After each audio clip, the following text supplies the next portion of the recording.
नमस्कार। 2022 की पहली चर्चा में सभी दर्शकों का स्वागत। चर्चा की पूरी टीम की तरफ से नव वर्ष की शुभकामना स्वीकार करें। हम 2022 में पहुंच चुके हैं, लेकिन अभी भी कोविड-19 का जो संकट है वो टला नहीं है, वो अभी भी व्याप्त है। ओमिक्रॉन जैसी संक्रामक वेरिएंट के सामने आने पर खतरा और भी बढ़ गया है। कई देशों में संक्रमण की संख्या बढ़ रही है और साथ में अस्पतालों में दबाव भी देखा जा रहा है। हमारे यहाँ अधिकारियों द्वारा जनता की रक्षा के वास्ते नियम और भी सख्त किए जा रहे हैं। इसी दिशा में क्वारंटीन एक्ट के तहत बदलाव लाते हुए फुली वैक्सीनेटेड के स्टेटस को फिर से परिभाषित किया गया है, यानी कि पूरी तरह से वैक्सीनेटेड होने के लिए बूस्टर डोज का होना अनिवार्य है। हाल ही में बूस्टर डोज लगाने की समय सीमा को 15 जनवरी से 19 फरवरी तक बढ़ा दिया गया है। आज की हमारी चर्चा टीकाकरण अभियान पर ही केंद्रित होगा और आज के हमारे जो अतिथि हैं वे हैं स्वास्थ्य मंत्रालय की तरफ से वैक्सीनेशन कैंपेन के जो जिम्मेदार हैं डॉक्टर सुधीर कावले सर। डॉक्टर जी नमस्कार। नमस्कार। प्रोग्राम में आपका स्वागत है। तो आज हमने बात कर रहे हैं जा टीकाकरण अभियान पर, जिनकी सकब्जा बोले तेजी आनल जाता अधिकारी लोग बूस्टर डोज पर काफ़ी जोर देवा थवन जा। तो हमने के बताओ आमतौर पर अभी ये वैक्सीनेशन के लेके कौन स्थिति पाल जाता? तमी की एक जो कंपाई वैक्सीनेशन बा à travers l'île में सब ऑर्गेनाइजे होल बा से टू बूस्टर डोज। काहे बूस्टर डोज होता? एगो सर्टेन लेटो में ऑचिको कोविड ओकर कौन इम्यूनिटी है बेसी हो जाला बिटवीन 4 और 6 मंथ्स में। तो हाई कॉन्टेक्स्ट में गवर्नमेंट मिनिस्टर ऑफ हेल्थ सब डिस्डे होल कि चाला एगो बूस्टर डोज दे के अभी खातिर सब कोई नोमी तैयार है सर ऑर्गेनाइजे कर ली सर। सब हमें के कितना साथ वैक्सीनेशन बा हमें के अभी 5 रीजनल हॉस्पिटल में बूस्टर डोज चलाता कौन 40 से ऊपर बा उन लोगों के कौन जो इन पेशेंट बा आउट पेशेंट उन लोग के फाइजर देवाता ऐसा। और जो 1839 जो इन पेशेंट आउट पेशेंट बा उन लोग के जो ऐसा booster dose Johnson and Johnson. और हाई रिस्क पेशेंट लोग के कुछ कौन से बा उन लोग के इलाज नहीं है उन लोग के सबके बूस्टर डोज जो ऐसा फाइजर हाई चलाता 5 रीजनल हॉस्पिटल में। और हमें के 14 गो साउंड वैक्सीनेशन बा 8 गो साउंड वैक्सीनेशन में वहाँ पर बूस्टर डोज चलाता फाइजर 40 से ऊपर। और वो 40 से ऊपर में कौन वैक्सीन कोई एको वैक्सीन नहीं कर बा वो भी फर्स्ट डोज जो है फाइजर। और 6 गो दूसर साउंड में booster dose Johnson and Johnson 18 और 39 जो लोग के एज बा। 14 गो प्राइवेट क्लिनिक बा वहाँ पर भी बूस्टर डोज 40 से ऊपर बूस्टर डोज जो है फाइजर। और जो जुरित 18 और 39 है वो लोग के हुआ जो है जॉनसन एंड जॉनसन। और सिंगल डोज जो नहीं कर ले कोवैक्सीन वो लोग के जो है जॉनसन एंड जॉनसन। और ही 6 गो मोबाइल क्लिनिक डालल बा सपोर्ट करे के मी के प्रोग्राम के ओकर में 4 गो मोबाइल क्लिनिक विदा कर कॉलेज में सेकेंडरी स्कूल्स जो एज बा 12 और 17 वहाँ पर ही एडमिनिस्ट्रेशन कर दी एडोलेसेंट लोग के बूस्टर डोज फाइजर। और 2 गो मोबाइल क्लिनिक विदा कर दिखे के सब कौन काम करें होटल में एक मोबाइल क्लिनिक और एगो दूसर मोबाइल टीम विदा कर सब पर्सनल कौन काम करेला एयरपोर्ट में कैसे कस्टम हुआ एमोरिसस एयरलाइन सिविल एविएशन वो लोग वहाँ पर ही वो लोग को बूस्टर डोज देते हैं सीधा जी डेली एगो 14,000 वैक्सीन होता। हाँ, मतलब कि आगे नियर ई परेशानी नहीं हुई कहे कि दिखल जात रहल कि जहाँ जहाँ दिखबा अते खाली 5 गो जो वैक्सीनेशन केंद्र बाते हो जा परी टीका होवत रहल और क्यू जोन रहल बहुत लंबा रहल। बहुत लोग शिकायत करत रहलन जा कि बूस्टर डोज खातिर बहुत मतलब कि दिन भर परत रहल खड़ा होई के, चाहे बुजुर्ग लोग भी रहल। अब ई समस्या नहीं आए हमने के आप आश्वासन देबा गाँव छी देबा। हाई बूस्टर डोज commencé होल बा अगस्त सितंबर से को बूस्टर डोज commencé कैसे अगस्त सितंबर से हम के साथ वैक्सीनेशन में जिस 50 गो आदमी आवतल 50 गो 60 75 हई आदमी आवतल कब डालल हो लालवा रेगुलेशन क्वारंटाइन एक्ट कि 15 ऑफ जनवरी कि सब कोई चला बूस्टर डोज करे के तब जाके फुली वैक्सीनेटेड हुई तब जाके आदमी लोग ढोक के आवता हमी के साथ वैक्सीनेशन में हमी के साथ वैक्सीनेशन में वहाँ पर ये भी दलने से अल्फाबेटिकल वो लोग अल्फाबेटिकल कोई स्वीप करत नहीं जब किसी का वो लोग आवता वहाँ पर ही वो लोग आवता हमी के एगो साथ वैक्सीनेशन में सकब से 800 वैक्सीन करे 800 हो गल कौट डेली से तो लोग के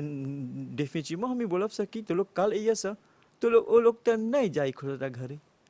और हुआ देखन सकी 15 ऑफ जनवरी वो लोग के चला फुल बूस्टर डोज करे की तो हाई सब कुन बा हाई सब की क्यूइंग थोड़ा कुन उगमोटे हो गल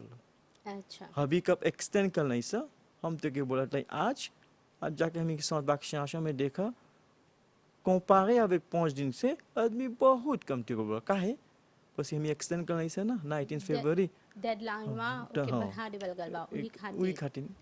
त अब हमने की बतावा आप लोग ई फैसला ले ले हवा जा सरकार फैसला ले ले बाते कि फुली वैक्सीनेटेड तभी बनबा जब बूस्टर डोज करेबा ई जोन फैसला बाते WHO के रिकमेंडेशन के आधार पर है हाँ WHO रिकमेंडेशन कर ले बा वी भी बोले बा WHO कि चाहना बूस्ट बस एगो सेटेनिटर में कैसे बोला था कि ऑची को कोविड कमती हो जाला ओकर एफिकासिटी तो WHO बोला कौन पेई में वैक्सीन बा अवेलेबल पर ढेर पेई में तो नहीं बा तो हो पेया में सकी बूस्टर डोज करे प्रोटेजे करे अपन पॉपुलेशन के वही काटिन चलाओ ऐसा है कि बूस्टर डोज बस कि हम के ऑब्जेक्टिव बा कि हम प्रोटेजे करे के सब पॉपुलेशन की ओकर बच्चा से लेके 12 से ऊपर तक सबके प्रोटेजे करे बहुत आदमी वैक्सीनेशन करे बहुत आदमी प्रोटेजे हुई अभी एगो शिफ्ट के बोला था कि premier dose 906,358 person first dose कर दिल बा सेकंड डोज 881,894 सेकंड डोज कर दिल बा बूस्टर डोज 263,000 बूस्टर डोज कर दिल बा और जो एडोलेसेंट हो बा 12 आज से तो वो लोग के 51,890 एडोलेसेंट फर्स्ट डोज कर दिल नहीं सर और फुली सेकंड डोज 41,607 हमें कि कौन बा programme de campagne de vaccination चला था सबके हाथ हाथ कम्युनिकेशन किसी बात तो लोग देवत हुआ सा चला था लिमन से जब सब आदमियन लोग जब स्वीव करी कम्युनिके तो कहूँ पर ही क्यूइंग नहीं हुई अभी ले जो अल्फाबेटिकल ऑर्डर बाते ओकरा मेंटेन करल जाता हाँ मेंटेन नहीं करल बा अच्छा अब हमने की बतावा आज फुली वैक्सीनेटेड होए खातिर तीसरका डोज के बात करल जाता क्या भविष्य में ये भी सकल जाए बोले कि चौथा डोज भी चाहिए करे के तब फुली वैक्सीनेटेड होइबा जैसे कि इजराइल और स्पेन यार देश हमन जा हो जा पर ही चौथा डोज भी करल जाता मॉरिशस में संभावना बात है कि एकरा लागू करे के नहीं किसी होला रिसर्च चला था किसी हम तो जानते नहीं किसी बूस्टर डोज चना करेंगे फर्स्ट होल सेकंड होल और बूस्टर डोज अब रिसर्च बतलावा था कि चाहला चरवा डोज वो करे के जिसे बोला कि स्पेन में इसराइल में चला था तो ये सब एगो कमिटी यहाँ पर बा दूगो कमिटी डिसाइड करी वैक्सीनेशन कमिटी कौन बा मॉरिशस में और एगो हाई लेवल कमिटी उसके की डिसीजन लिया है तब आनो से करब सब में सकेला आई पसी होता जो सर पे में रिसर्च बतलावा था कि चाना चारों डोज चना करेंगे और हमने के जनता के याद करेबा यदि आप बूस्टर डोज नहीं करेबा खासकर 19 फरवरी ले तो मतलब कि कैसे लोग सकियन जा पेनालिजे होए कैसे नुकसान होए कौन कौन जगह पर नहीं सकियन जा जाए थोड़ा सुन आप याद दिलाइबा नहीं चाहिए भी कौन रेगुलेशन से कि जहाँ तई कौन पासे और बा जगह नहीं चारों बगल नहीं से किन जाए पसी आज फ्रॉम 19 फरवरी से बूस्टर कोई फुली वैक्सीनेटेड का बूस्टर डोज हो तब ओके कंसिडर हो कि फुली वैक्सीनेटेड हाँ वो कारण जनता लोग के सब चना बोले चाहिए सर कि जाके बूस्टर डोज करे के बूस्टर डोज पैसा करे कि ओकरे खातिर ओकर फैमिली खातिर ओकर नेबर्स खातिर ओकर कौन संगे साथ चलता काम करता ओकरे पोटेज होई। और सब कोई के चाहे बूस्टर डोज कराए के सिवाय कि जे लोग के मेडिकल समस्या बाटे। हाँ वो तो बा हाँ, कोई नहीं सकी करे मेडिकल से तो वो तो नहीं सकी करे सलमो जोन एलिजिबल बा ओके चला जाके करे के। तो अभी ले ई कानून लागू रही कि यदि आप वैक्सीन नहीं करेबा तो सकबा गो पीसीआर टेस्ट फौजवे करे और इस सब जगह पर हाँ जाए। वो तो बा अभी नहीं वो तो आगे से बा वो इसे भी वो रही हाँ लागू रही। लागू रही कोई यदि- नहीं सकी करे वैक्सीन तो चला कोई पीसीआर टेस्ट करे के काम में जाए के आगे वो तो वो रही है ललवा तो रही। और ई वैक्सीनेशन खासकर बूस्टर डोज कराए खातिर ये भी बात है कि दूसर का वैक्सीन लगेला के 4 महीना बाद ई चाहे कराए के। हाँ 4 से 4 बिटवीन 4 and 6 months में बूस्टर डोज कुमो से हो समझे बिटवीन 4 और 6 महीना में चना करे के बूस्टर डोज हुआ। अब आफ्टर 6 months नहीं करला तो समझे नहीं कंसिडर अब फुली वैक्सीनेटेड। अच्छा और यदि कोई मतलब कि यदि कोई कोविड पॉजिटिव रहल बाते तो ओकरा छूट बाते बूस्टर डोज से। हबी पुले मोमो छूट बा बूस्टर डोज से वो करी 4 महीना आपरे मिसलमो हाई सेमिनो में एगो कमिटी डालल बा जिसकी कैसे को डेटा आई बस आर कोई बा किसी बोलब सा कि वो लोग के कब लगल बा कोविड तो न्यूमन नहीं मुझा था कि कोविड बा उनको बोला आर कोई बा कि सीरियस कोविड रहल तो सीरियस बीमार हो गल बा तो हई सब डिटेल्स हुआ में एगो कमिटी काम करता सकेला हई से में न तो हाउ से फिनाइजे होई तब आनो से होई कि हई सब कौन बा कब से करे अपन बूस्टर डोज। और हमने की बताओ क्या ये बूस्टर डोज के कोनो साइड इफेक्ट होल बाते। नहीं थोड़ा बहुत होल बा कने के थोड़ा को लाफिए हो गल बा है ये सब बे सीरियस हबीले को सीरियस एलर्जी नहीं मिलल बा नहीं कोटी कौन बा कौन रिकॉर्ड होल बा बूस्टर डोज से। अच्छा तो स्वास्थ्य मंत्रालय इस संकेत दिले बाते खासकर स्वास्थ्य मंत्री बोले रहलन कि अप्रैल महीना से जो 5 साल के उम्र के जो लड़का लोग हवन जा वो लोग के फाइजर के मतलब कि टीकाकरण सकेला शुरू होई। तो हमने के बतावा अकेले के सब जो अध्ययन बाते स्टडी हो गल बाते ई सब ले 5 साल के लेका के सकब जा ई वैक्सीनेशन करे। हाँ हाँ कुछ बोला मिनिस्टर अनाउंस कर बा भाई मिनिस्ट्री ऑफ हेल्थ काम करता है घर में से 5 और 11 तक की होई कर वैक्सीन नहीं लाइक के तो कमिटी को साइंटिफिक कमिटी काम करता और बंदोबस्त भी करता वैक्सीन के પછી हाई फाइजर कौन बा हाई फाइजर कौन मॉरिशस में बा कौन एडमिनिस्ट्रेट होता 12 और 17 हाई फाइजर नहीं से की होई बच्चा लोग के 5 और 11 वो डिफरेंट है फाइजर तो वो लोग सब ऑर्डर होता लॉन्च में देव करता ऐसा और मैं तब पैरेलल में और कमिटी साइंटिफिक डिस्ट्रीब्यूटर सब तैयार हो जाए तो सकेला मौसे करब से अप्रैल में। अच्छा तो लड़का के जो फाइजर के डोज बाते वो अलग है। अलग है हाई फाइजर नहीं है अभी कौन करत ऐसा वो डिफरेंट फाइजर है फाइजर वे है बस डिफरेंट है लड़का लोग के स्पेशल बनावल बा वो एडमिनिस्ट्रेट होई तो वो सब बंदोबस्त होता ऑर्डर होता कमिटी जिसकी होता कैसे करब सब काम होता सब तैयार हो जाए किसी मिनिस्टर बोलक तो अप्रैल में कौन से करब सब। अच्छा तो काहे सबको बोलता ई फाइजर जो बातें सबसे बेस्ट है काहे मतलब कि कैसे वो सबसे अच्छा है सब कोई खोजता फाइजर कराए के। नहीं सब वैक्सीन बेस्ट बा हाई फाइजर के बस की ओकर कौन एफिकासिटी बा थोड़ा जस्ती है pourcentage कौन एफिकासिटी है थोड़ा जस्ती बा comparé avec सब वैक्सीन तो अच्छा है सब वैक्सीन को एफिकासिटी थोड़ा कौन जस्ती बा और खातिर आदमी लोग खोदा करे कि फाइजर मॉडर्ना एस्ट्राजेनेका ऐसे में सब वैक्सीन करेक्ट बा और कोनो के थोड़ा जस्ती इम्यूनिटी थोड़ा जस्ती लंबा चीनी करी थोड़ा के कमती वही खातिर कौन सा आदमी लोग कब पढ़ता रिसर्च करता लिटरेचर पढ़ता तो दिखाता कि कर इम्यूनिटी थोड़ा जस्ती बा और परसेंटेज की इम्यूनिटी थोड़ा जस्ती बा वही खातिर कौन सा फाइजर करेगी। अच्छा जब पहला का डोज करेला जा दूसर का और बूस्टर डोज तो वो जो सीरम जो रहेला जो वैक्सीन करेला जा वो बराबर रहेला या अलग भी रहेला। नहीं बराबर है बस आगे कब बूस्टर देव के आगे वैक्सीन कमिटी डिसाइड होला कि कौन वैक्सीन कर ले हवा तो कौन वैक्सीन से कब सर देवे बूस्टर देवे तो हर सब डेटा है किसी कमिटी डिसाइड होल कि सिनोफार्म कर ला कोविशील्ड कि एस्ट्राजेनेका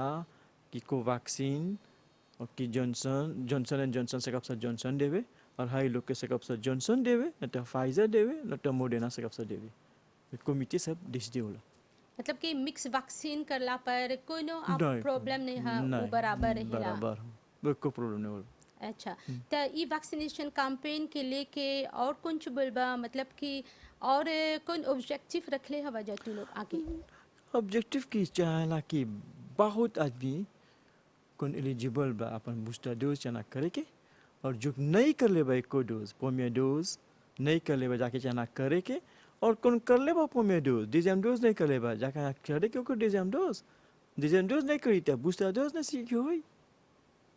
ओके और वैक्सीनेशन एगो डिजेम चना प्रिकॉशन लेके सैनिटाइजिंग करे के चना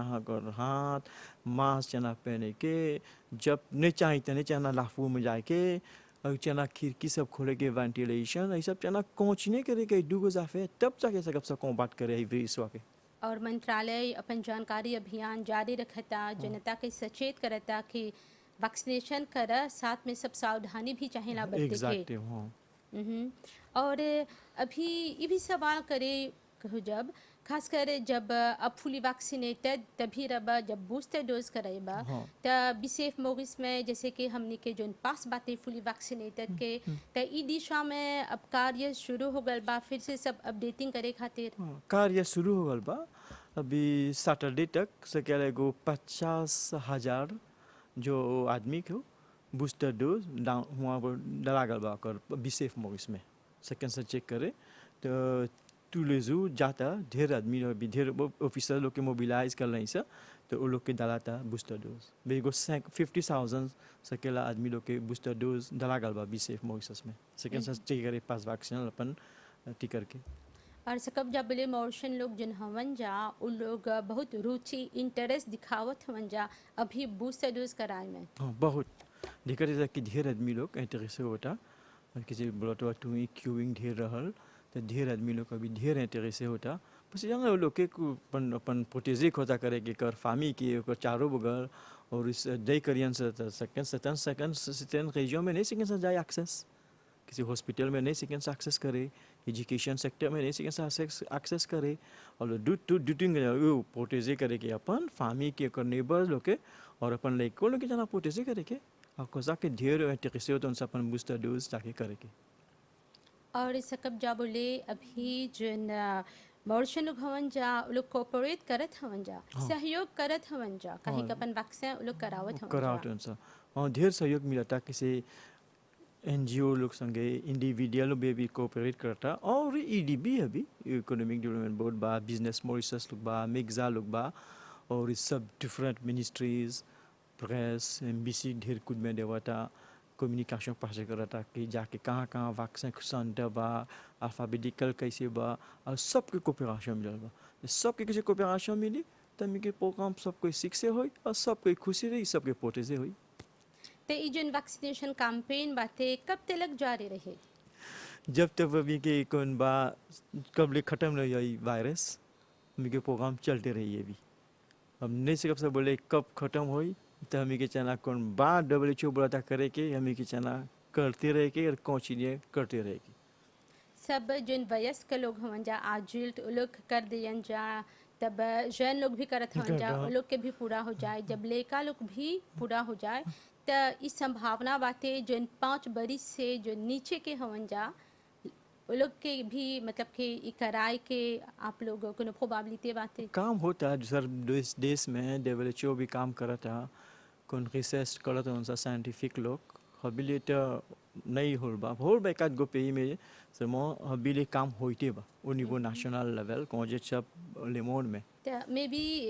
बाद में भविष्य में जैसे कि अभी लेका लोग जब जन्मे लन जा तो शुरू में ही जैसे कि पोलियो के टीका लगावल जला ये सब वैक्सीन तो बाद में जाके कोविड के भी वैक्सीन जन्मते लेका के सकब जा लगाए सब रिसर्च होता ढेर रिसर्च होता अभी किसी बोलते हैं मेडिकामों का दूसरा रिसर्च कर के ना प्लस की वैक्सीन से मेडिकामों दे सब रिसर्च होता सब हो सब वैलिडेट तब एगो कमिटी वैलिडेट करी तब सके जाके सब कुछ भी करे अभी काम चलाता है रिसर्च में, पर बहुत कमिटी है वैलिडेट करी कैसे बोला था कि सकेला फाइजर वे तक अपॉट वैक्सीन में जी काम वो देखुवे करा था तैयार करा हुआ था। त ई दिखत ही जा कि आवत दिन कोविड के नवा नवा वेरिएंट सामने आवता त ई सब जो वैक्सीन बाते जैसे कि एस्ट्राजेनेका कोवैक्सीन फाइजर मोडर्ना ई सब नवा वेरिएंट के खिलाफ इफेक्टिव बाते। हाँ इफेक्टिव मने लिए वन सा वैक्सीन इस नहीं कि कोनो अठी आए वेरिएंट डिफरेंट वेरिएंट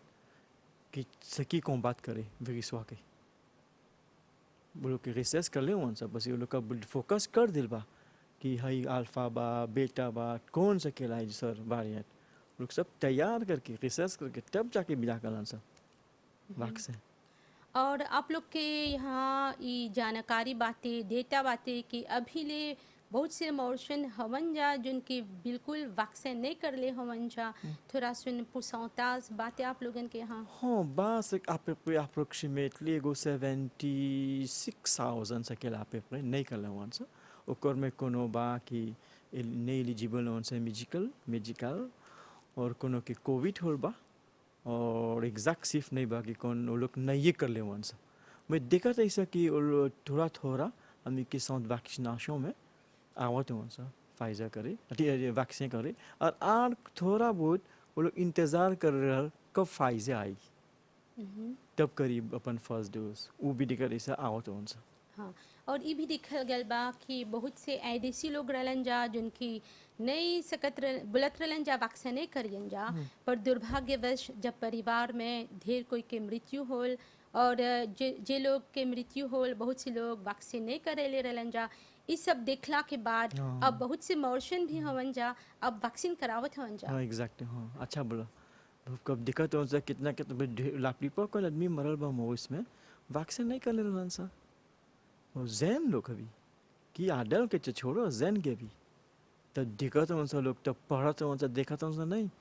कि यही सब आदमी जैन मरल बा वैक्सीन नहीं कर ले रहलन सा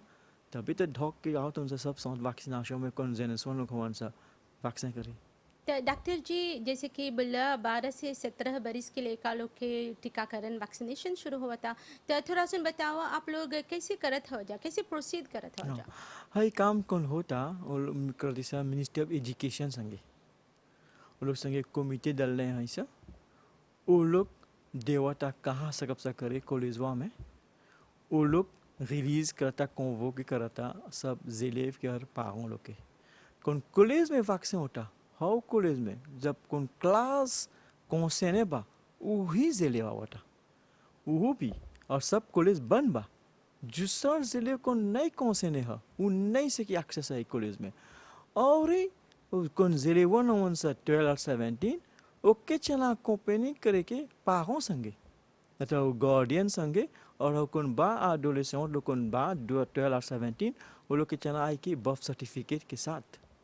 और मैम तो वो कंपेयर करके पेरेंट के साथ और पागवा कौन आवता है जिलेवा के लेके और पागवा जो वैक्सीन नहीं कर ले बा उन नहीं से किया कोई कॉलेज में वो चला वैक्सीनेशन कार्ड बतलाई के પછી चला एगो एग्जाम तो के निमन का क्या आता है वैक्सीन करके अपने वैक्सीन निकल ले बा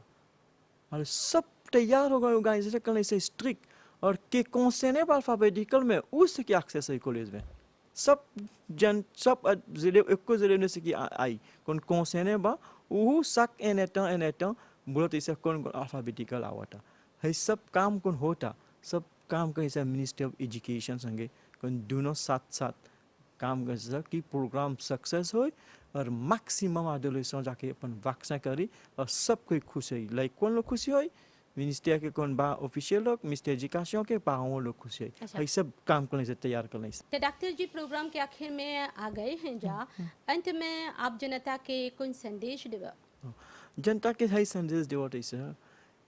कि नहीं कर लेबा फर्स्ट डोज की सेकंड डोज की बूस्टर डोज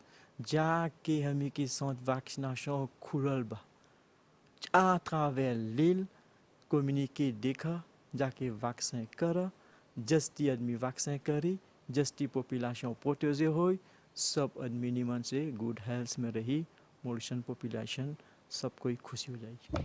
अभी भी देरी नहीं होल बा अभी भी सकबा जाए अपन पहला का डोज ले अभी से भी। हाँ अभी से भी पसी तैयार कर नहीं सा हमें कि सब डल नहीं सा नॉर्मल कर नहीं सा को नहीं आल बा वो भी एगो नवा होल बा कि जो 40 से ऊपर बा को नहीं कर लेबा कबो वैक्सीन ओके फाइजर दे दी सा। अच्छा, तो डॉक्टर सुधीर कावले सर जी इस सब जानकारी खातिर बहुत बहुत धन्यवाद। नमस्ते। धन्यवाद हमें के बोलेला आज थोड़ा कुन इन्फॉर्मेशन जनता लोग के देवे खातिर। तो जब WHO द्वारा मान्यता प्राप्त है कि आप बूस्टर डोज कराइए, इससे आपकी इम्यूनिटी जो है वो बढ़ेगी, आपका स्वास्थ्य बना रहेगा, तो आप सोचिएगा मत, आप भी शीघ्रता करिए और अपना बूस्टर डोज लगवाइए, जिससे कि आप खुद की और अपने परिवार की भी रक्षा कर सकें। आज की चर्चा में इतना ही, अनुमति दें। नमस्ते।